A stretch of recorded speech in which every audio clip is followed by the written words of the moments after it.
ಬೆಳ್ತಂಗಡಿ ತಾಲೂಕಿನ ಪಟ್ರಮೆ ಗ್ರಾಮದ ಪಟ್ರಮೆ ಮನೆಯೇರು ರಸ್ತೆಯ ಸಂಕೇಶ ಎಂಬಲ್ಲಿ ದುರಸ್ತಿ ವೇಳೆಯಲ್ಲಿ ಖಾಸಗಿ ವ್ಯಕ್ತಿಯೊಬ್ಬರು ಅಡ್ಡಿಪಡಿಸಿದ್ದಾರೆ ಎಂದು ಸಾರ್ವಜನಿಕರು ಆಕ್ರೋಶ ವ್ಯಕ್ತಪಡಿಸಿದ್ದಾರೆ. ಸುಮಾರು 25 ವರ್ಷಗಳಿಂದ ಇದೇ ರಸ್ತೆಯಲ್ಲಿ ನಾವು ಸಂಚರಿಸುತ್ತಿದ್ದೇವೆ.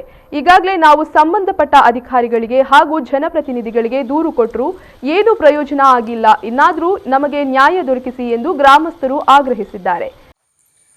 ಈ ರಸ್ತೆ ನಾವು ಈಗ ನಿಂತ್ಕೊಂಡಿರ್ತಕ್ಕಂತಹ ಜಾಗ ಮತ್ತು ಇಲ್ಲಿ ಏನು ಇದ್ದಾರೆ ಸೇರಿಕೊಂಡಿದ್ದಾರೆ ಇವರೆಲ್ಲ ಈ ರಸ್ತೆಯ ಫಲಾನುಭವಿಗಳು. ಈ ರಸ್ತೆ ಸರ್ಕಾರಿ ಭೂಮಿಯಲ್ಲಿ ಈಗ ಹಾದು ಹೋಗಿರ್ತದೆ. ನಾವು ಈಗಾಗಲೇ ಇಲ್ಲಿ ಇಲ್ಲಿನ ZP ಮೆಂಬರು ಹೊರಗಪ್ಪ ನಾಯಕರ ನೇತೃತ್ವದಲ್ಲಿ ಪಟ್ರಮೆ ಪಂಚಾಯತಿನಲ್ಲಿ ಈ ಮೊದಲು ಸುಮಾರು ಒಂದು 4-5 ತಿಂಗಳ ಮೊದಲು ಇಲ್ಲೊಂದು ಸಾಮಾಜಿಕ ನ್ಯಾಯ ಸಮಿತಿ ಅಂತಕ್ಕಂಥ ಒಂದು ಸಭೆಯನ್ನು ಕರೆದಿದ್ದಕ್ಕೆ ಅದಕ್ಕೆ ಕೂಡ ನಾವು ಅಟೆಂಡ್ ಆಗಿದ್ದೇವೆ.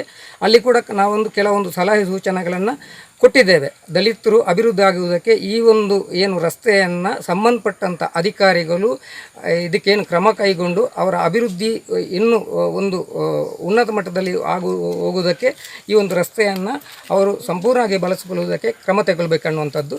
ಆದರೆ ಇಷ್ಟರವರೆಗೆ ಯಾವುದೇ ರೀತಿಯ ಒಂದು ಕ್ರಮ ಕೂಡ ಆಗಲಿಲ್ಲ. ಈ ಬಗ್ಗೆ ಮಾತನಾಡಿದ ಗ್ರಾಮ ಪಂಚಾಯತ್ PDO ರಿತೇಶ್ ಪುತ್ರನ್ ರವರು ಪಟ್ರಮೆ ಮನೆಯೇರು ರಸ್ತೆಯ ಸಂಕೇಶ ಎಂಬಲ್ಲಿ ಸುಮಾರು 100 ಮೀಟರ್ ಉದ್ದದ ರಸ್ತೆ ಖಾಸಗಿಯವರದಾಗಿದ್ದು ಸುಮಾರು 25 ವರ್ಷಗಳಿಂದ ನಾಗರಿಕರು ಅದೇ ರಸ್ತೆಯಲ್ಲಿ ಸಂಚರಿಸುತ್ತಿದ್ದಾರೆ. ಇದೀಗ ಖಾಸಗಿ ವ್ಯಕ್ತಿಯವರು ತಗಾದೆ ತೆಗೆಯುತ್ತಿದ್ದಾರೆ. ಈ ವಿಚಾರವಾಗಿ ನ್ಯಾಯ ಪಂಚಾಯಿತಿ ಮಾಡಿದ್ರೂ ಯಾವುದೇ ಪ್ರಯೋಜನವಾಗಿಲ್ಲ ಎಂದರು.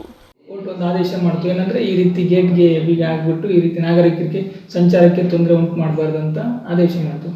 ಬಟ್ ಆ ಆದೇಶದಲ್ಲಿ ಒಂದು ವಿಷಯ ಏನಂದರೆ, ಈ ಖಾಸಗಿ ಜಮೀನೇನಿದೆ ಅದನ್ನು ಸರ್ಕಾರಿ ಸಾರ್ವಜನಿಕ ಉದ್ದೇಶಕ್ಕೆ ಬಳಕೆ ಮಾಡಿಕೊಳ್ಳಿ ಅಂತ ಏನು ಸ್ಪಷ್ಟವಾಗಿ ಒಂದು ಆದೇಶ ಇರಲಿಲ್ಲ ಅದರಲ್ಲಿ. ಹಾಗಾಗಿ ಅದೇ ವಿಚಾರವನ್ನು ಇಟ್ಕೊಂಡು ಈ ನಮ್ಮ ಖಾಸಗಿ ವ್ಯಕ್ತಿಯವರು ಮತ್ತೆ ಕೋರ್ಟ್ಗೆ ಪುನಃ ಮೇಲ್ಮನವಿ ಹೋದರು.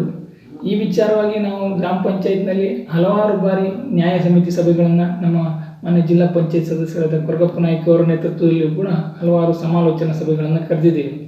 ಬಟ್ ಯಾವುದು ಅಷ್ಟೇನು ಫಲಪ್ರದ ಆಗಲಿಲ್ಲ.